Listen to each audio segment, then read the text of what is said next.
Dans le village isolé de San Bartolomeu, la vie semblait s'arrêter dès la tombée de la nuit. Les habitants verrouillaient leurs portes et fenêtres au crépuscule, craignant les murmures portés par le vent et l'éclat rouge qui traversaient parfois l'obscurité. Les légendes anciennes parlaient des chiens aux yeux rouges, des créatures surnaturelles qui gardaient un portail menant au monde souterrain dans les collines voisines. Personne ne savait vraiment s'ils étaient un protecteur ou prédateur, mais tout le monde s'accordait sur un point. Traverser les collines la nuit, c'était sceller son destin. Les anciens croyaient que les chiens choisissaient leurs victimes parmi les curieux et les audacieux. Il n'était pas rare d'entendre de longs hurlements effrayants, capables de faire frissonner même les plus courageux. Malgré le mystère, la légende n'était pour beaucoup qu'une simple histoire. Pour les jeunes du village, c'était une exagération destinée à effrayer les enfants. Un soir de brouillard, lorsque la brume enveloppait le village comme un épais manteau, quelque chose se produisit. Doña Emilia, une vieille femme vivant seule à la lisière de la forêt, fut la première à rapporter l'impossible. « Je les ai vus !» s'exclama-t-elle auprès de ses voisins, tremblante comme une feuille. Deux yeux rouges brillants dans le brouillard, qui me fixaient par la fenêtre. Certains riaient de son récit, tandis que d'autres murmuraient avec inquiétude. Le lendemain, la vieille femme disparut sans laisser de traces. Sur le seuil de sa maison, ils ne trouvèrent que de profondes empreintes de pattes, semblant brûler dans le sol. Ce fut le premier événement d'une série d'incidents inexplicables. Les habitants commencèrent à rapporter des bruits de chaînes traînées, des hurlements semblant provenir des profondeurs, et bien sûr, les redoutables yeux rouges qui surgissaient dans l'obscurité. Miguel était un jeune homme intrépide du village, connu pour rire face au danger. Pour lui, les histoires des chiens n'étaient que des mythes créés par des esprits superstitieux. « Je vais prouver qu'il n'y a rien dans ces collines !» annonça-t-il haut et fort sur la place du village, pour que tous l'entendent. Malgré les supplications de sa mère et les avertissements des anciens, Miguel prépara son sac et partit au crépuscule. Armé uniquement d'une lampe de poche et d'un amulette que sa grand-mère l'avait obligé à emporter. Il suivit le chemin menant aux collines, riant des ombres qui semblaient danser autour de lui.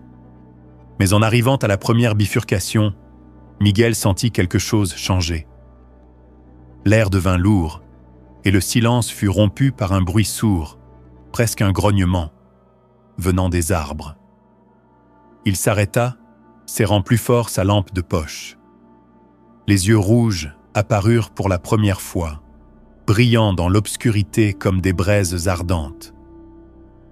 Alors que Miguel avançait sur le sentier sinueux, le silence absolu fut peu à peu remplacé par des sons étranges. Le vent semblait murmurer des mots qu'il ne parvenait pas à comprendre. Un frisson parcourut son dos, mais il se força à continuer. « Ce ne sont que des arbres et du vent, rien d'autre », murmura-t-il pour lui-même, essayant d'apaiser sa peur grandissante. Soudain, les murmures devinrent plus clairs, presque comme si quelqu'un parlait directement dans son oreille. « Repars », disait une voix grave et chuchotée, mêlée au bruissement des feuilles. Il regarda autour de lui, essayant de localiser la source, mais tout ce qu'il vit, ce furent des ombres. Le sol sous ses pieds semblait plus mou, presque comme s'il s'enfonçait légèrement à chaque pas. En se retournant, il remarqua que ses empreintes étaient entourées de petites marques de pattes, comme si quelque chose l'avait suivi sans qu'il s'en aperçoive. Le brouillard s'épaissit, transformant le sentier en un tunnel d'ombre et de lumière diffuse. La lampe de Miguel éclairait à peine 1 mètre devant lui, et chaque pas semblait le conduire plus profondément dans quelque chose qu'il ne pouvait comprendre. C'est alors qu'il réalisa qu'il n'était plus seul. En regardant à nouveau le sol, il vit des empreintes qui n'étaient pas les siennes. Elles apparaissaient de nulle part, avançant parallèlement aux siennes, mais elles étaient bien trop grandes et profondes pour appartenir à un chien ordinaire. À chaque pas, elles semblaient se rapprocher. Miguel se mit à marcher plus vite, son cœur battant comme un tambour. Il s'arrêta brusquement lorsqu'il entendit un bruit sourd à sa droite. En dirigeant sa lampe dans cette direction, il vit quelque chose qui lui glaça le sang. 2 yeux rouges, bas et immobiles, qui le fixaient depuis le brouillard. Il clignait lentement, comme s'il l'étudiait. L'instinct de fuir s'empara de lui, mais la voix murmurante revint, plus forte cette fois. « Reste, avec nous », implorait-elle. Miguel s'élança, trébuchant sur des racines et luttant pour échapper au brouillard étouffant. Il distinguait à peine le sentier lorsqu'il déboucha soudain sur une clairière. En son centre brûlait un feu entouré de pierres noires. Près du feu, assis sur une pierre, se trouvait un vieil homme étrange. Il portait une cape sombre et gardait son regard fixé sur les flammes, comme s'il savait que Miguel arriverait. « Je t'attendais », dit l'homme sans lever les yeux. Miguel hésita, mais quelque chose le poussa à s'approcher. « Qui êtes-vous ? Que se passe-t-il ici ? » demanda-t-il, tentant de maîtriser sa panique. Le vieillard soupira profondément. « Tu as affronté des forces que tu ne comprends pas, garçon. Les chiens ne pardonnent pas les intrus. Ils sont les gardiens du monde souterrain, et maintenant tu es pris dans leur domaine. » Avant que Miguel ne puisse répondre, un long hurlement assourdissant résonna dans la clairière. Le vieillard leva les yeux, et Miguel vit qu'ils étaient aussi rouges que ceux des chiens. « Fuis tant que tu le peux encore », dit-il avec un léger sourire troublant.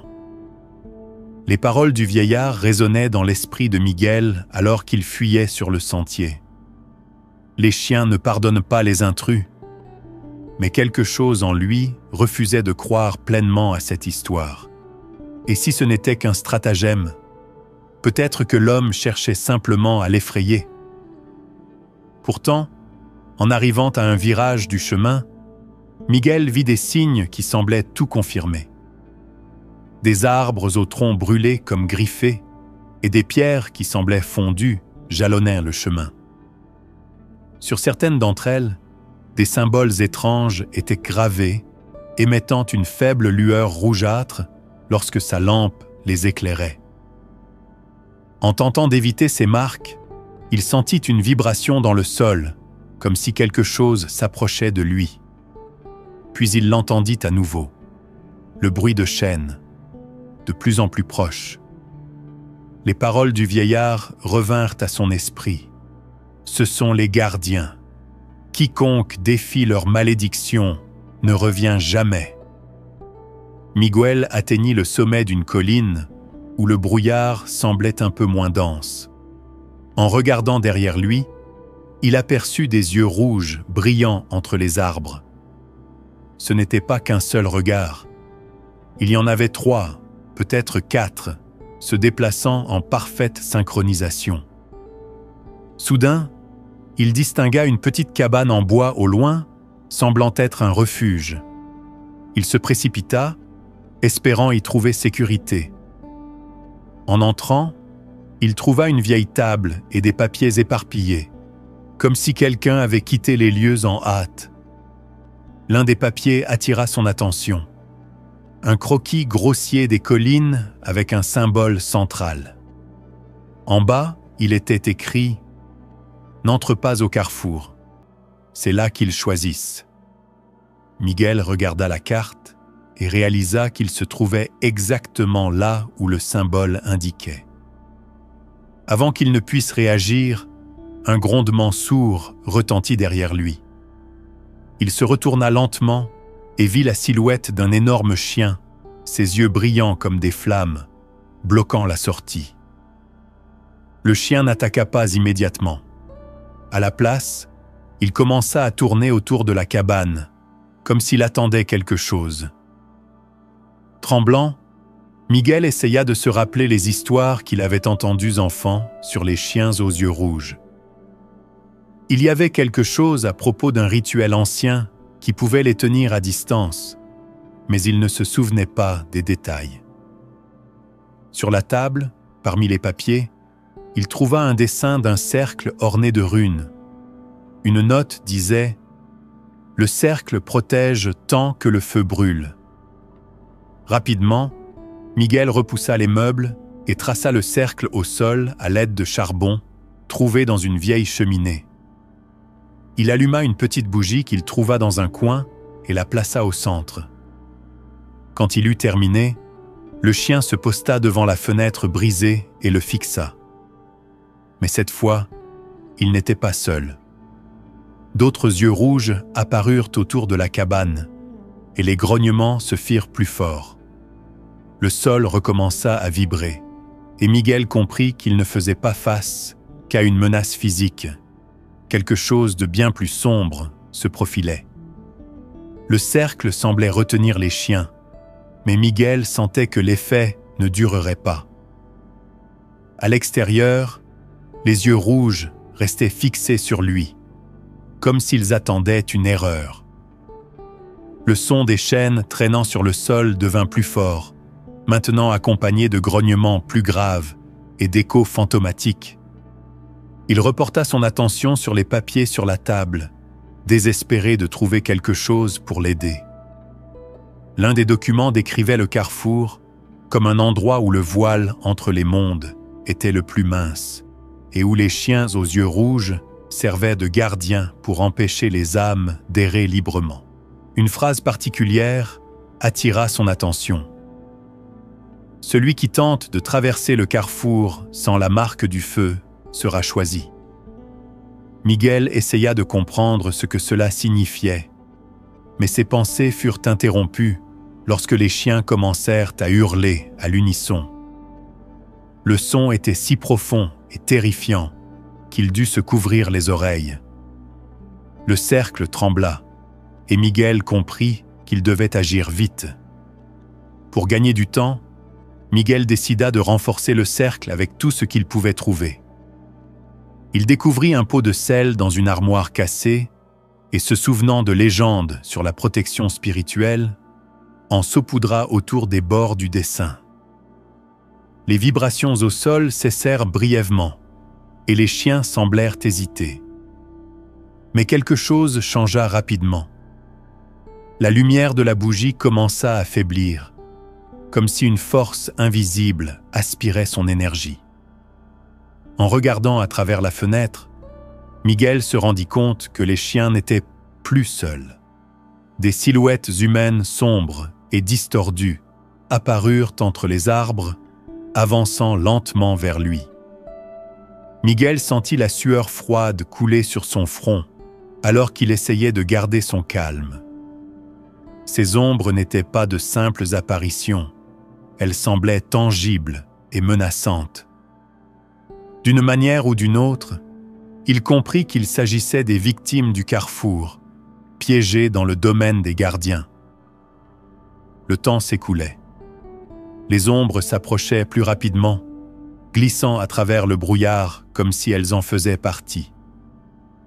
Les chiens, qui auparavant menaient l'assaut, reculèrent légèrement, laissant les silhouettes prendre la tête. Soudain, un hurlement plus profond et plus puissant que tous les précédents déchira l'air. Il venait des profondeurs de la forêt.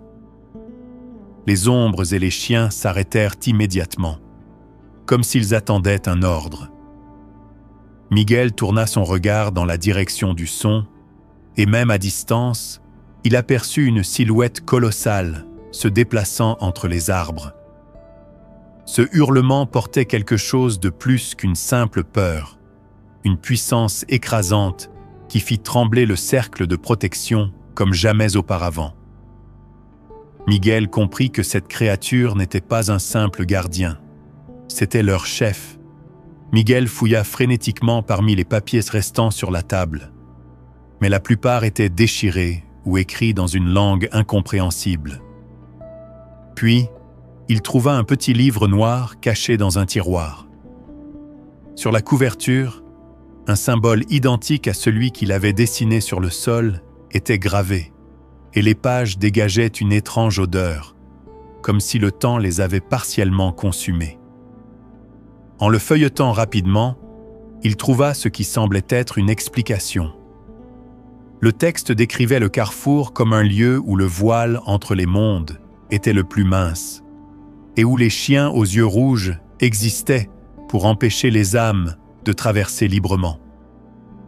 Ceux qui tentaient de franchir sans autorisation étaient jugés, et le jugement était toujours cruel. Un passage en gras attira son attention. La seule façon d'apaiser les gardiens est d'offrir un sacrifice qui satisfera leur faim. Miguel s'arrêta, horrifié. Un sacrifice ? Mais qu'est-ce que ça veut dire ? Murmura-t-il pour lui-même. C'est alors qu'il remarqua que les ombres à l'extérieur se rapprochaient à nouveau, de plus en plus. Avant que Miguel ne puisse lire davantage dans le livre, un énorme fracas secoua la cabane, comme si quelque chose d'immense venait de tomber à proximité. La silhouette colossale qu'il avait aperçue de loin se révéla enfin. C'était un chien gigantesque, bien plus grand que toute créature qu'il aurait pu imaginer, avec un pelage noir comme la nuit et des yeux d'un rouge si intense qu'il semblait en un brûlé.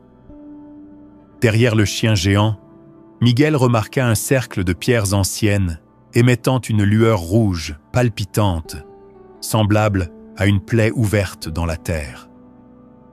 C'était le puits mentionné dans le livre, l'entrée vers le monde souterrain. Le vieillard avait dit que c'était leur domaine. Ils protègent ce qui se trouve au-delà du puits.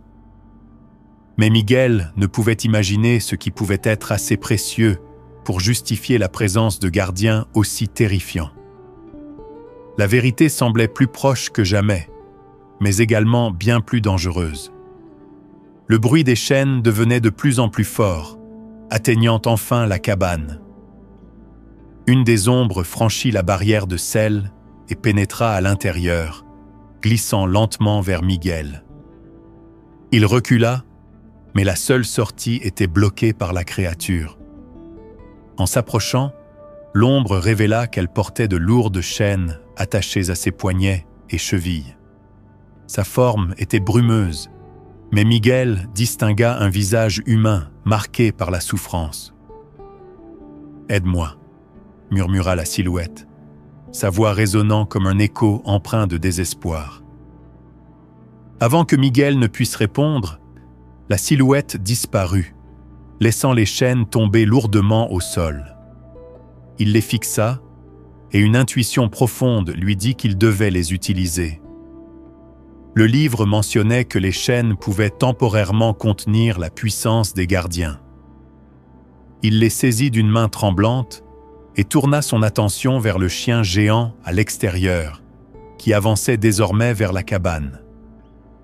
Miguel tenait fermement les chaînes alors que le gigantesque chien approchait. La créature s'arrêta à quelques mètres de la cabane, comme si elle attendait quelque chose. Il remarqua que les autres chiens avaient disparu dans la brume, laissant derrière eux seulement le chef et un silence écrasant.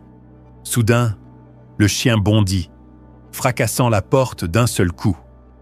Par pur instinct, Miguel lança les chaînes sur la créature. À sa grande surprise, elles s'enroulèrent autour de son cou et commencèrent à émettre une faible lueur rougeâtre. Le chien recula, hurlant de douleur, mais ne s'arrêta pas pour autant. Miguel s'élança hors de la cabane, se retrouvant dans un champ d'épines et de branches tordues. Chaque pas était une épreuve, les épines déchirant sa peau et ralentissant sa fuite. Le chien, bien qu'entravé par les chaînes, continuait de le pourchasser, écrasant tous les obstacles sur son passage comme s'il n'était rien. Miguel savait qu'il ne pourrait pas courir éternellement. Il devait trouver un moyen d'arrêter le gardien avant qu'il ne soit trop tard.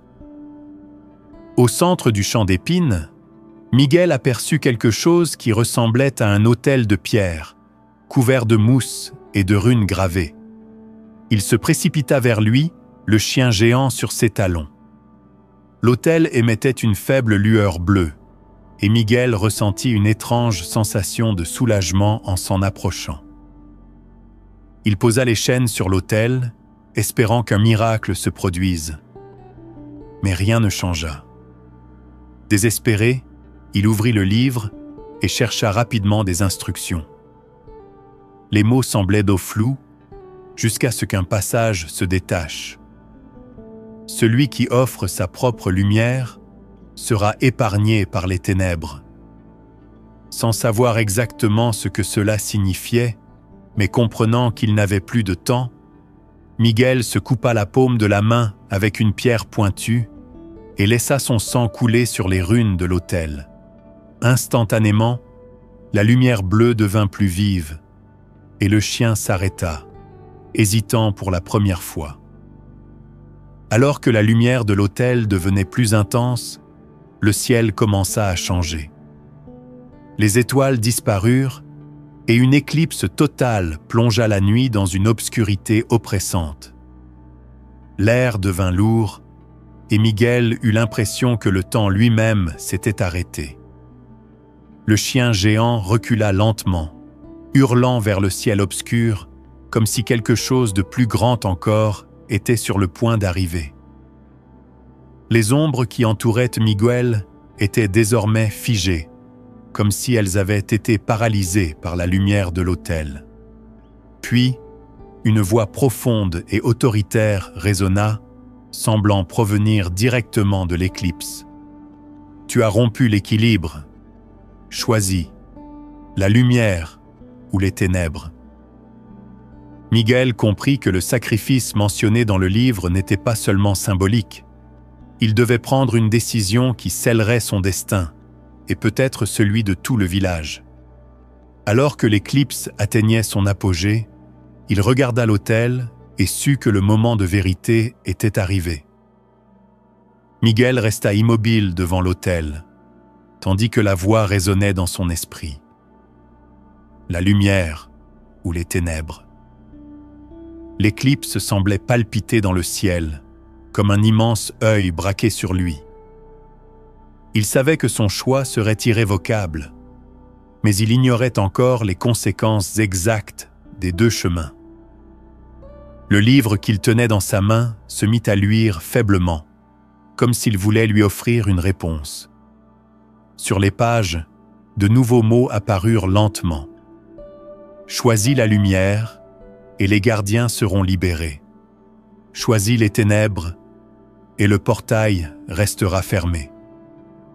Miguel comprit que libérer les gardiens briserait la malédiction, mais aussi relâcherait ces puissantes créatures dans le monde. Maintenir le portail fermé protégerait le village, mais à un coût personnel incommensurable. Il leva les yeux vers le ciel, où l'éclipse formait désormais un symbole identique à celui gravé sur l'autel. La lumière et les ténèbres semblaient entrelacées, attendant son choix. Miguel inspira profondément, ressentant tout le poids de sa décision. Avant que Miguel ne puisse agir, il sentit une présence à ses côtés. C'était l'ombre d'un homme, le même qu'il avait aperçu plus tôt dans la cabane.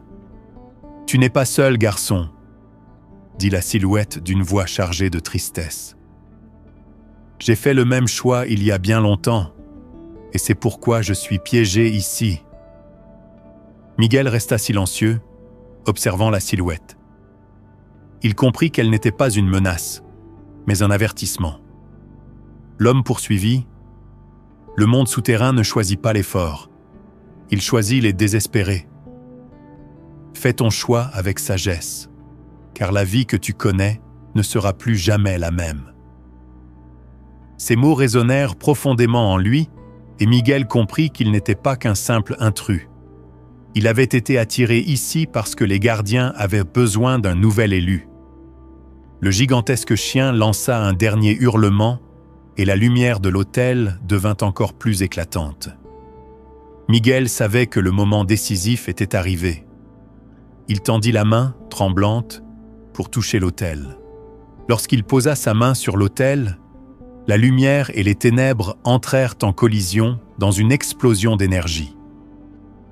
Miguel se sentit transporté dans un endroit totalement différent. Une vaste étendue d'ombre, interrompue par des portes gigantesques en pierre, chacune marquée de runes lumineuses. L'une des portes était ouverte, émettant une lueur rouge intense. De l'autre côté, il pouvait voir les collines de son village, mais les hurlements des chiens résonnaient toujours. « Voici ton choix », dit la voix du monde souterrain. « Traverse, et la malédiction sera brisée, mais tu ne seras plus jamais le même. » Miguel hésita. Ce qu'il voyait de l'autre côté n'était pas seulement son village, c'était un futur où les ombres et les gardiens rôdaient encore, mais sous une nouvelle ordonnance. Il deviendrait le pont entre les mondes, mais à quel prix? En traversant la porte ouverte, Miguel sentit une vague d'énergie parcourir son corps. Une fois de l'autre côté, il n'était plus dans la clairière ni dans le village. Il se trouvait sur une plaine infinie, recouverte d'un brouillard épais et suffocant. Devant lui, les chiens aux yeux rouges se tenaient alignés, leurs regards lumineux fixés silencieusement sur lui. Il s'attendait à ce qu'il l'attaque, mais à la place, le chef du groupe s'avança. « Tu nous as libérés », dit la créature, sa voix résonnant comme un tonnerre. « Pendant des siècles, nous avons été contraints de garder le portail, prisonniers entre deux mondes. Désormais, l'équilibre est rétabli. » Confus, Miguel demanda « Mais qu'arrive-t-il à moi? J'ai fait ça pour sauver mon village. » Le chef répondit « Tu nous as libérés, mais en faisant cela, tu as pris notre place. Tu es désormais le gardien. » Miguel sentit le poids de ces paroles. Il n'avait pas seulement brisé la malédiction, il en faisait désormais partie. Alors qu'il commençait à assimiler cette nouvelle réalité, Miguel vit des ombres réapparaître, glissant à travers le brouillard. Ce n'étaient pas seulement les âmes perdues qu'il avait vues auparavant. C'étaient les anciens gardiens, des humains qui, comme lui, avaient été choisis pour protéger le portail. L'un d'entre eux, l'homme qu'il avait vu dans la cabane, s'approcha. « Tu pensais pouvoir les libérer sans en payer le prix? Nous avons tous cru cela au début. Maintenant, tu es piégé ici, comme nous. » Miguel tenta de protester, mais les chaînes qu'il avait utilisées auparavant commencèrent à s'enrouler autour de ses poignets.